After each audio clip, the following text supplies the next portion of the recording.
Hebrew hopscotch. And we might be seeing some of this stuff today. And this we done took over. And so we So I hear you chapping. I hear you yapping at the mouth. You asked for a captain. You asked for an Israelite. Well, here I am. And now let's see if you can stand the pressure as I come into Logic's house. When have an Israelite done that? When have an Israelite came into the house of Logic to set the record straight? And let's see about Gentile salvation. Let's see about Jesus as God, keeping the law, and anything else, good chump. Ready? First and foremost, before I get started, I'd like to give all praises, honor, and glory to Yahweh, Bahasham, Yahweh Shai, Bahasham Chakudash. Double honors to the apostles, bishops, and elders of Great Millstone, who rule well and teach well and taught us his truth. And as always, I would like to say Yahweh Mahar Lahabakaryum, which is Godspeed to the elect. All right, this is your brother Thabo Ah, Lord willing, coming back to you with another edifying lesson in the spirit and power of Yahweh, Bahasham, Yahweh Shai. All right, and in this lesson, what we're going to be going into is based off this video that I just played in the beginning, dealing with God Logic, okay, which is he's a Christian who goes around debating on his standpoint and view, and really debating with Hebrew Israelites. And then you have Captain Tazarak, who pulls up in the back to his house. Okay, and he makes mention. He says, "When has an Israelite done this?" Well, we could say, "When has a true believer? Where in the scriptures have you seen a true believer or a follower after Yahweh Shai, intermingle themselves in that type of environment?" Okay, there's no example where you will see any of the apostles, okay, get real comfortable like that to pulling up to a Christian man's house and basically fellowshipping with him. Because at this point, that's what it's looking like. It's not even about the debate. It's not even about proving your standpoint, because we were told, we weren't told to debate. Okay, we weren't told to. And after the first and second admonition, roughly paraphrasing as the scripture says, it says to reject them. Okay. So, you give them the warning, you correct the doctrine. And if they don't want to get it, understand, you keep it moving. Okay. But what we see with Captain Tazarak is, he's basically intermingling himself with the Christian faith, when you want to look at it like that. Okay. And like I said, when have you seen a true believer or follower of Yahweh Shai, okay, do this? Or an apostle? Because Apostle Paul, which we'll end up getting in this video, he spoke against what Captain Tazarak is doing. You see?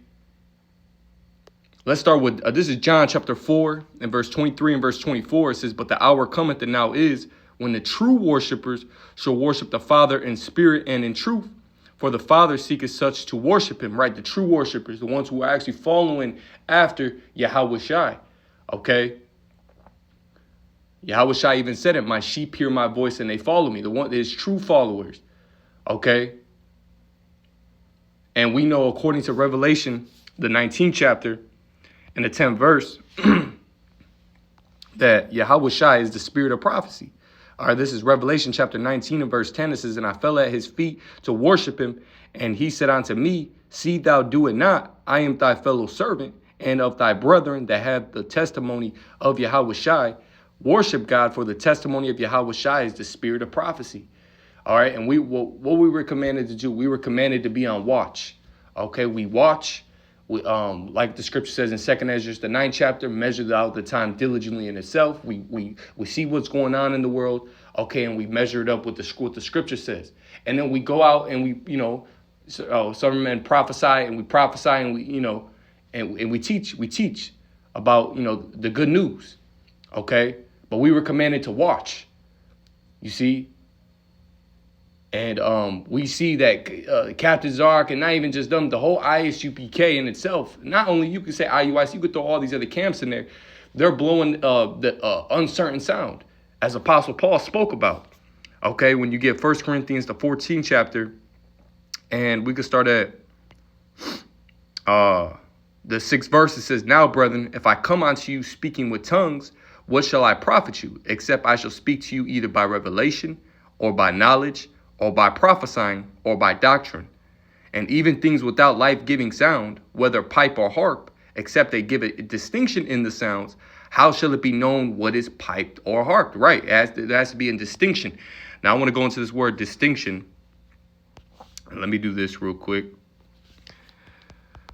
1 Corinthians 14:7. Let me go into that word distinction. Okay, the Greek word is diastole, if I'm not mistaken. It says from G1291, a variation, difference, distinction of the different sounds musical instruments make. Right. So it has to be a distinction. It has to be clear and different from all those other sounds, right? And when you actually, when you're going back into the law, okay, there was certain different sounds blown. For instance, like when the enemy was coming into the land, okay, or certain feast days, okay, there would be certain sounds and trumpet, and the sounds being blown, Verse 8, it says, for if the trumpet give an uncertain sound, who shall prepare himself to the battle? Right. So if we're in a time of war, okay, and somebody's blowing the sound for a feast day, okay, how is he going to be prepared for the battle? Okay, and you could use this as an example with these other camps, specifically speaking of ISUPK right now, okay, because they're in that mindset of debate, okay, or gimmicks to entertain the viewers instead of really going into what the scriptures is saying and teaching about the resurrection of Yahweh Shai and what's to come. You don't see these guys doing that. They're doing everything else but prophesying. Okay, but going into prophecy is because the Lord is not dealing with them. Okay, the Spirit is not dealing with them. All right, because if the Spirit was truly dealing with these guys, okay, they would declare unto speak about the MOTB, right? The kingdom to come, right? Jacob's trouble. They would go into these things, but you see it's a repeated cycle of them just doing the same thing over and over and over again. And right here, just stamped it up. We see what Captain Tazarek's about. He's just about the viewership, the money making, and it is clear and evident. All right, because like I said before, when have you seen a true believer, follower after Yahweh Shai, stoop down to that level to go to a God logic or a Christian's house, someone who doesn't believe the same doctrine as you, just so you could debate when you guys already debated, and he still didn't convert. So now it's just looking at the point. Now you look at it the standpoint. This is just gimmicks, man. That's all it is. It's just a bunch of gimmicks. It's to entertain the viewers. Okay, that's all it is. To make money on both sides and we, like I said, we weren't commanded to do this. All right, we weren't commanded to do that.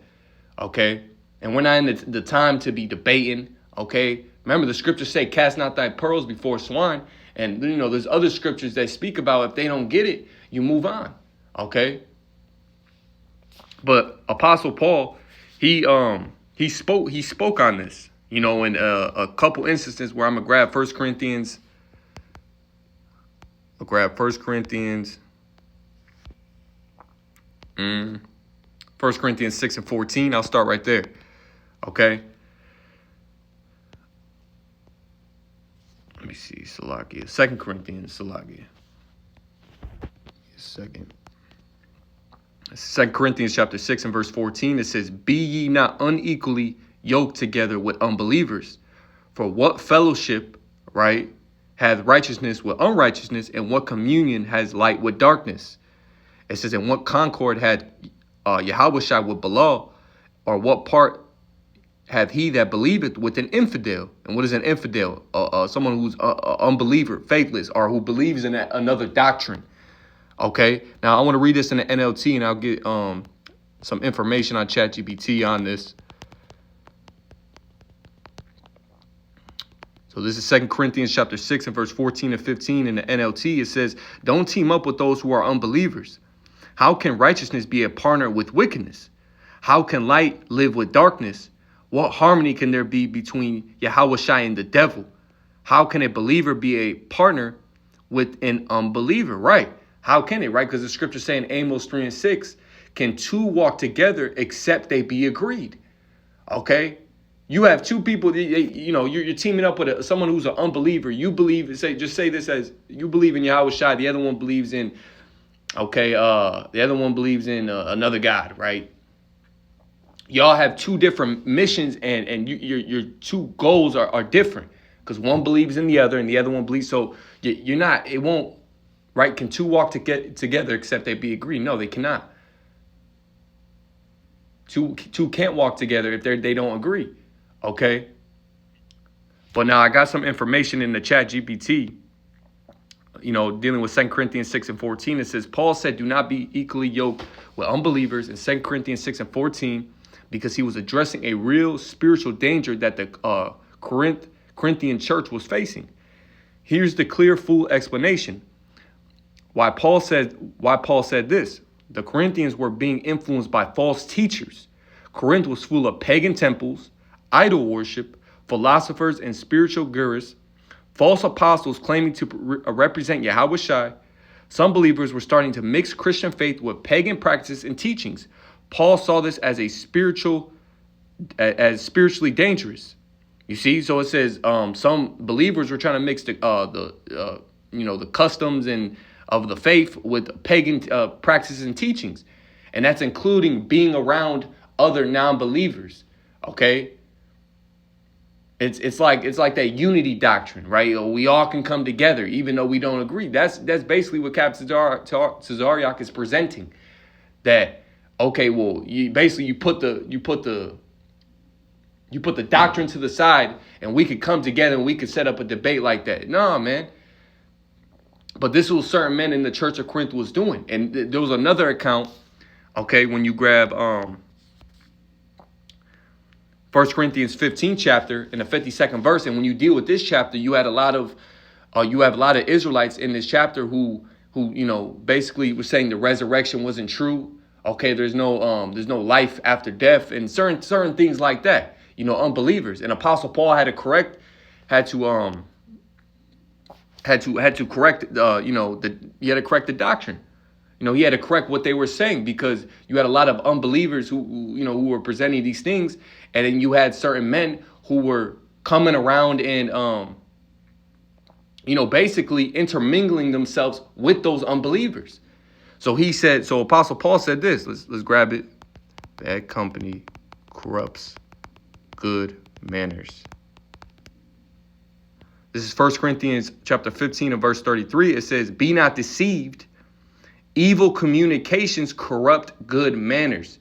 Okay, because like I said, you had certain individuals in the Church of Corinth, like we just read in 2 Corinthians 6:14, who were intermingling themselves with unbelievers, fellowshipping, and doing those sorts of things. So Apostle Paul was, letting them know, like, you doing this, it could corrupt good manners. Okay, that you're, because it could corrupt good manners, man. And when you go into the good manners,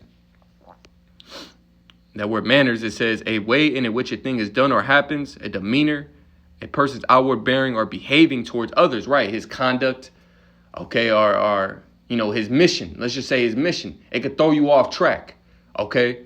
This is why Apostle Paul, he made mention of these things in a few accounts within, his epistles, okay? Because, in these different churches of these Greek provinces, you had men doing this, okay? But we were commanded, as the scripture says, if thine eye be single, let's grab this and we can close it out after this. Matthew chapter 6 and verse 22, it says, the light of the body is the eye. If therefore thine eye be single, thy whole body shall be full of light. Your eye being single is your mind and your attention, is being, and your energy is being drawn 100% towards the truth. Okay. Verse 23 says, but if thine eye be evil, thy whole body shall be full of darkness. If therefore that light that is in thee be darkness, how great is that darkness, right? If your eye be evil, if you're mixing and mingling around different doctrines, if you're putting yourself out there around unbelievers and fellowshipping with them, that's leaven right there. You know what I'm saying? That's leaven, But, Lord willing, this was edifying. Before I close off, I'd like to give all praises, honor, glory to Yahweh B'Shem Yahushai, double honors to the apostles and elders of Great Millstone, shalom to the elect.